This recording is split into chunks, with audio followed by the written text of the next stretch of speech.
कृष्णाय वासुदेवाय हरे परमात्मने प्रणतः क्लेशनाशाय गोविंदाय नमो नमः। संबंध पूर्व श्लोक में अर्जुन ने स्वजनों को न मानने में दो हेतु बताए। अब परिणाम की दृष्टि से भी स्वजनों को न मानना सिद्ध करते हैं। निहत्य धार्तराष्ट्रान्नः का प्रीति स्यात् जनार्दन पापमेवाश्रये दशमान हत्वेतानात् तायेनः। व्याख्या निहत्य धार्तराष्ट्रान्नः हत्वेतानात् तायेनः। धृतराष्ट्र के पुत्र और उनके सहयोगी दूसरे जितने भी सैनिक हैं उनको मारकर विजय प्राप्त करने से हमें क्या प्रसन्नता होगी। अगर हम क्रोध अथवा लोभ के वेग में आकर इनको मार भी देंगे तो उनका वेग शांत होने पर हमें रोना ही पड़ेगा। अर्थात क्रोध में और लोभ में आकर हमें क्या अनर्थ कर बैठे ऐसा पश्चाताप ही करना पड़ेगा। कुटुंबियों की याद आने पर उनका अभाव बार बार खटकेगा। चित्त में उनकी मृत्यु का शोक सताता रहेगा। ऐसी स्थिति में हमें कभी प्रसन्नता हो सकती है क्या? तात्पर्य है कि इनको मानने से हम इस लोक में जब तक जीते रहेंगे तब तक हमारे चित्त में कभी प्रसन्नता नहीं होगी और इनको मानने से हमें जो पाप लगेगा वह परलोक में हमें भयंकर दुख देने वाला होगा। आतताई 6 प्रकार के होते हैं। आग लगाने वाला, विष देने वाला, हाथ में शस्त्र लेकर मारने को तैयार हुआ, धन को हरने वाला, जमीन राज्य छीनने वाला और स्त्री का हरण करने वाला। दुर्योधन आदि में ये 6 ही लक्षण घटते थे। उन्होंने पांडवों को लाक्षागृह में आग लगाकर मारना चाहा था। भीमसेन को जहर खिलाकर जल में फेंक दिया था।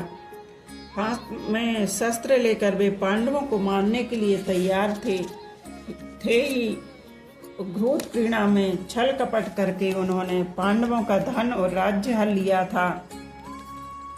द्रौपदी को भरी सभा में लाकर दुर्योधन ने मैंने तेरे को जीत लिया है, तू मेरी दासी हो गई है आदि शब्दों से बड़ा अपमान किया था और दुर्योधन आदि की प्रेरणा से जयद्रथ द्रौपदी को हर कर ले गया था। शास्त्रों के वचनों के अनुसार आतताई को मारने से मारने वाले को कुछ भी दोष नहीं लगता। नाताय वधे दोषो हंतुर्भवति कश्चन। परंतु आतताई को मारना उचित होते हुए भी मारने की क्रिया अच्छी नहीं है। शास्त्र भी कहता है कि मनुष्य को कभी किसी की हिंसा नहीं करनी चाहिए। न हिंस्यात् सर्वभूतानि। हिंसा न करना परम धर्म है। अहिंसा परमो धर्मः। अतः क्रोध लोभ के वशीभूत होकर कुटुंबियों की हिंसा कार्य हम क्यों करें? आतताई होने से ये दुर्योधन आदि मारने के लायक ही हैं, परंतु अपने कुटुंबी होने से इनको मारने से हमें पाप ही लगेगा। क्योंकि शास्त्रों में कहा गया है कि जो अपने कुल का नाश करता है वह अत्यंत पापी होता है। स यो पापितष्ठमो यह कुर्यात कुल नाशनम। अतः जो आतताई अपने खास कुटुंबी हैं उन्हें कैसे मारा जाए? उनसे अपना संबंध विच्छेद कर लेना, उनसे अलग हो जाना तो ठीक है, पर उन्हें मारना ठीक नहीं है।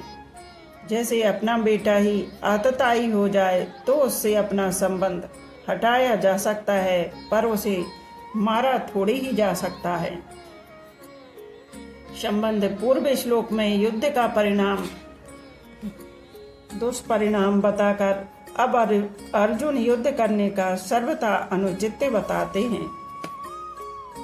तस्मान्नार्ह्य वयं हन्तु धार्तराष्ट्रान् बन्धवान् स्वजनं हि कथं हत्वा सुखिनः स्याम माधव।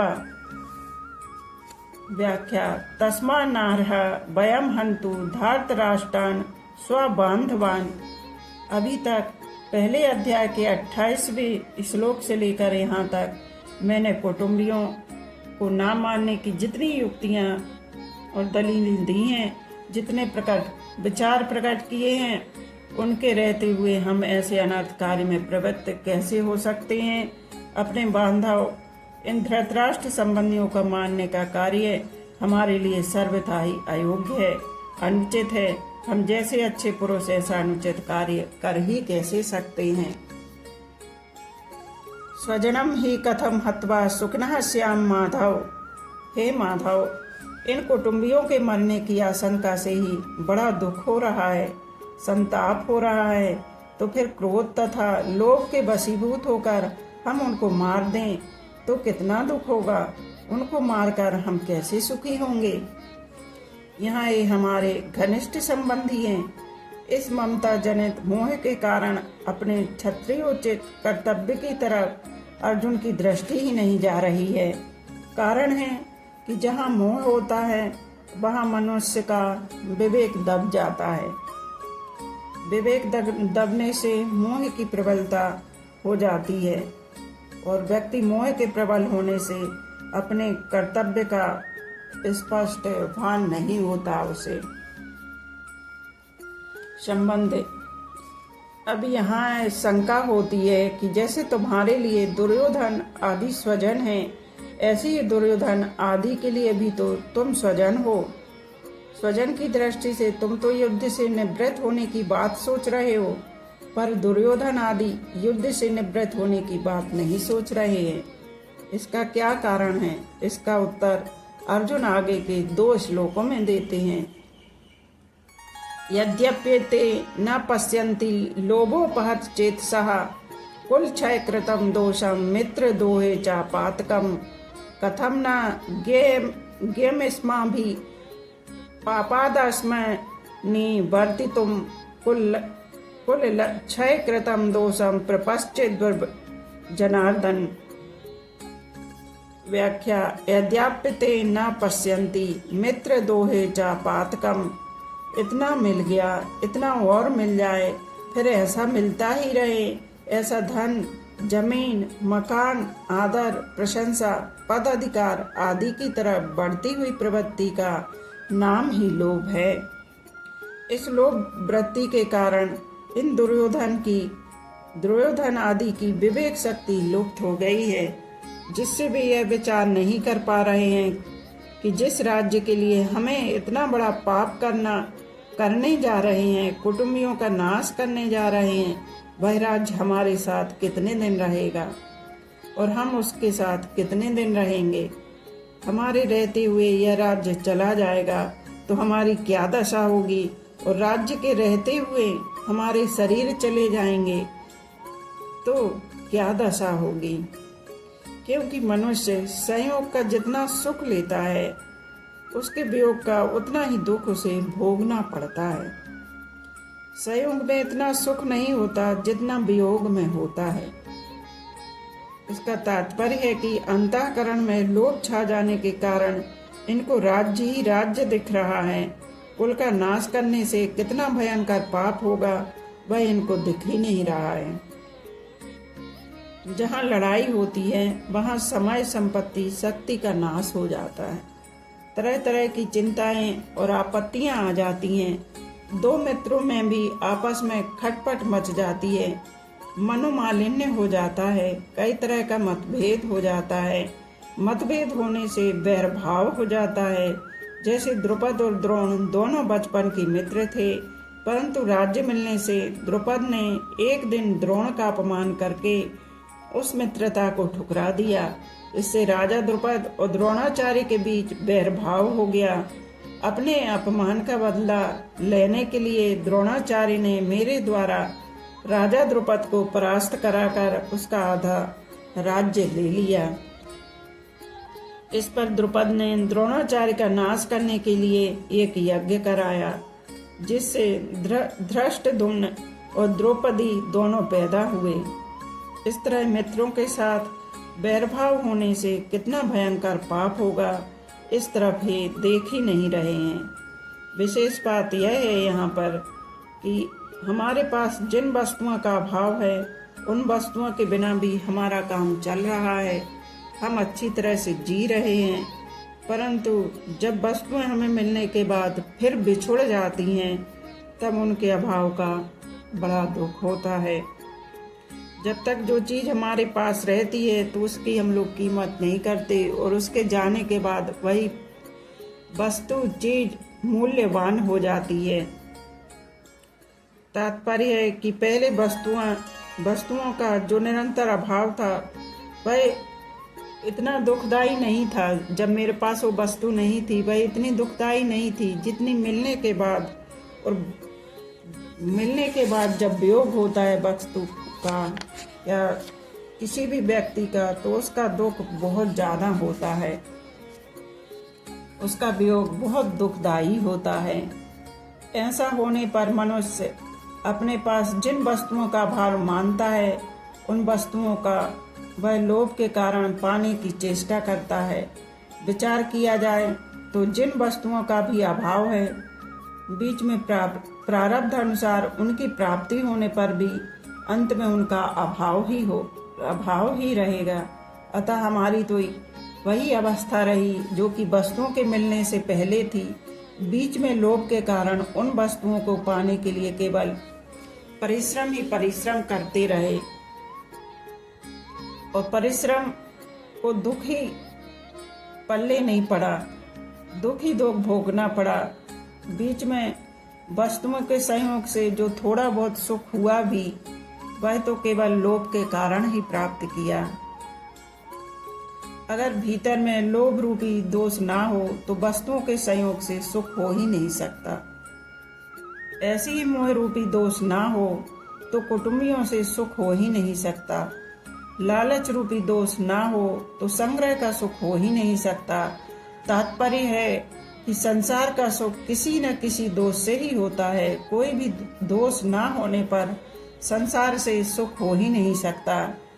परंतु लोभ के कारण मनुष्य ऐसा विचार कर ही नहीं सकता। यह लोभ उसके विवेक विचार को लुप्त कर देता है। कथम न गेम स्माभि प्रपश्च जनार्दन।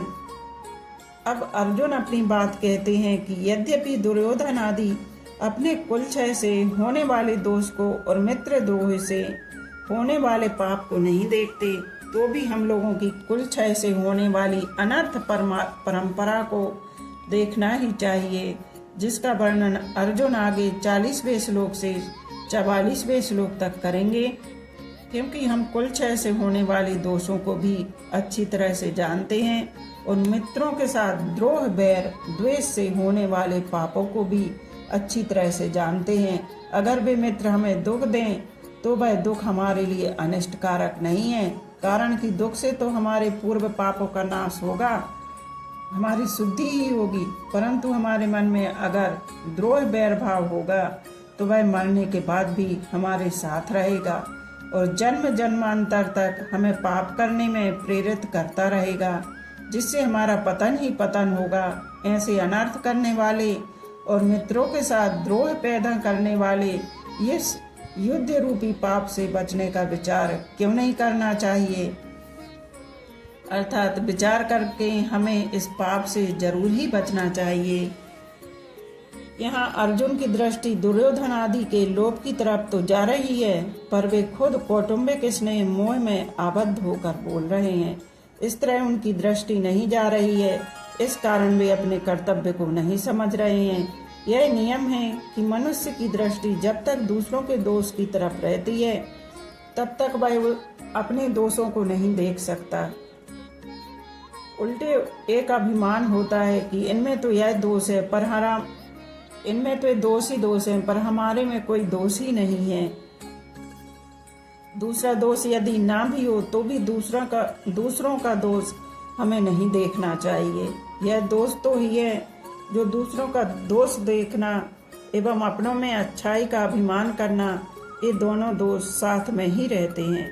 अर्जुन को भी दुर्योधन आदि में दोष दिख रहे हैं और अपने में अच्छाई का अभिमान हो रहा है। अच्छाई के अभिमान की छाया में मात्र दोष रहते हैं, इसलिए उनको अपने में मोह रूपी दोष नहीं दिख रहा है। संबंध कुल का क्षय करने से होने वाले जिन दोषों को हम जानते हैं वे दोष कौन से हैं, उन दोषों की परंपरा आगे के 5 श्लोकों में बताते हैं। कुल क्षये प्रणश्यन्ति कुल धर्मा सनातनः धर्मे नष्टे कुलम कृतराष्ट्र धर्मो अभिभयत्युत। व्याख्या कुल क्षये प्रणश्यन्ति कुल धर्मा सनातना। जब युद्ध होता है तब उसमें कुल वंश का क्षय ह्रास होता है। जब से कुल आरंभ हुआ है तभी से कुल के धर्म अर्थात कुल की पवित्र परंपराएं, पवित्र रीतियां, मर्यादाएं भी परंपरा से चलती आई हैं। परंतु जब कुल का क्षय हो जाता है तब सदा से कुल के साथ रहने वाले धर्म भी नष्ट हो जाते हैं। अर्थात जन्म के समय द्विजाति, संस्कार के समय विवाह के समय, मृत्यु के समय और मृत्यु के बाद किए जाने वाले जो शास्त्रीय पवित्र रीति रिवाज हैं, जो कि जीवित और मृतात्मा मनुष्यों के लिए इस लोक में और परलोक में कल्याण करने वाले हैं, वे नष्ट हो जाते हैं। कारण कि जब कुल का ही नाश हो जाता है तब कुल के आश्रित रहने वाले धर्म किसके आश्रित रहेंगे। धर्म नष्टे कुलम कृतराष्ट्र धर्मो अभिभवत्युत। जब कुल की पवित्र मर्यादाएं, पवित्र आचरण नष्ट हो जाते हैं तब धर्म का पालन न करना और धर्म से विपरीत काम करना, आदि करने लायक काम को न करना और न करने लायक काम को करना, रूप अधर्म संपूर्ण कुल को दबा लेता है। अर्थात संपूर्ण कुल में अधर्म छा जाता है। अब यहाँ यह शंका होती है कि जब कुल नष्ट हो जाएगा, कुल रहेगा ही नहीं, तब अधर्म किसको दबाएगा। इसका उत्तर है कि लड़ाई की योग्य पुरुष हैं वे तो युद्ध में मारे जाते हैं, किंतु जो लड़ाई की योग्य नहीं है, ऐसे जो बालक और स्त्रियां पीछे बच जाती हैं, उनको अधर्म दबा लेता है।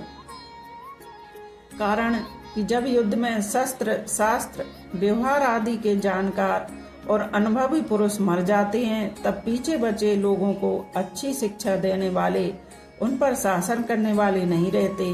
इससे मर्यादा का, व्यवहार का ज्ञान ना होने से वे मनमाना आचरण करने लग जाते हैं। अर्थात वे करने लायक काम को तो करते ही नहीं और न करने लायक काम को करने लग जाते हैं, इसलिए उनमें अधर्म फैल जाता है।